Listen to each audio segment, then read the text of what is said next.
સાચો માણસ દુનિયામાં સૌથી અલગ હોય છે. તેના દિલમાં કોઈ માટે ખોટી ભાવના નથી.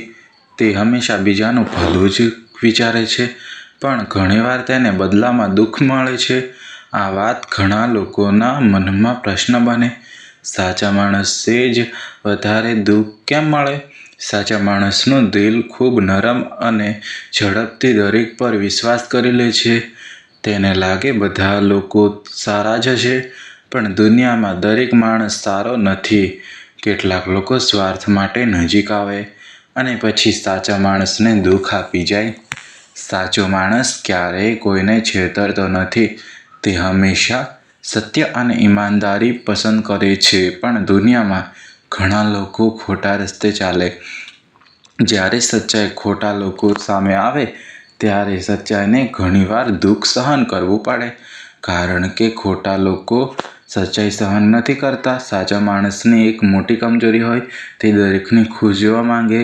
તે પોતાની ખુશી પણ છોડીને બીજાને આપે. પણ ઘણીવાર લોકો તેની કદર નથી કરતા. જ્યારે તે અવગણના અનુભવે ત્યારે તેનું દિલ ખૂબ તૂટી જાય. સાચા માણસને લોકો ઘણીવાર સમજી શકતા નથી, કારણ કે દુનિયા સ્વાર્થથી ભરાઈ ગઈ છે. જ્યાં સ્વાર્થ હોય ત્યાં સચ્ચાઈ મુશ્કેલ બને. સાચો માણસ બધાને પોતાને માને, પણ બધા લોકો તેને પોતાનો નથી માનતા. આ જ કારણ છે કે તેને દુઃખ મળે. ઘણીવાર સાચો માણસ એકલો પડી જાય, કારણ કે ખોટા રસ્તે નથી ચાલતો. તે કોઈનો ફાયદો નથી ઉઠાવતો અને કોઈને દુઃખ આપવાનું નથી ઈચ્છતો. પણ દુનિયામાં ઘણા લોકો ફાયદો શોધે છે અને સચ્ચાઈને નબળાઈ માને છે. પણ હકીકત એ છે કે સચ્ચાઈ ક્યારેય હારતી નથી. સમય થોડો મોડો હોઈ શકે, પણ સચ્ચાઈનું ફળ હંમેશા મીઠું હોય છે. ભગવાન સાચા માણસની પરીક્ષા લે છે, કારણ કે તે જાણે છે કે આ માણસ મજબૂત છે અને અંતે તેની ખુશી જરૂર મળશે. ઘણા મહાન લોકોના જીવનમાં પણ આવું થયું. શરૂઆતમાં તેમને ઘણું દુઃખ મળ્યું. લોકોએ તેમને સમજ્યા નહોતા.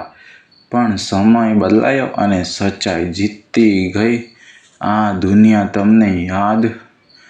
તેમને યાદ કરે છે, કારણ કે સચ્ચાઈ હંમેશા પ્રકાશ આપે છે. સાચા માણસને કદાચ દુઃખ વધારે મળે, પણ તેની આત્મા હંમેશા શાંત રહે છે.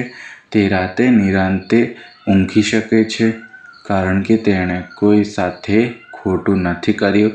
અને આ શાંતિ દુનિયાની સૌથી મોટી ખુશી છે. એક વાત હંમેશા યાદ રાખવી, સાચા રસ્તે ચાલવું, ક્યારેય બંધ ન કરવું. દુનિયા કંઈ પણ કહે, પણ સચ્ચાઈ જ સૌથી મોટી શક્તિ છે. અને એક દિવસ એ સચ્ચાઈ તમને સાચી ખુશી જરૂર આપશે.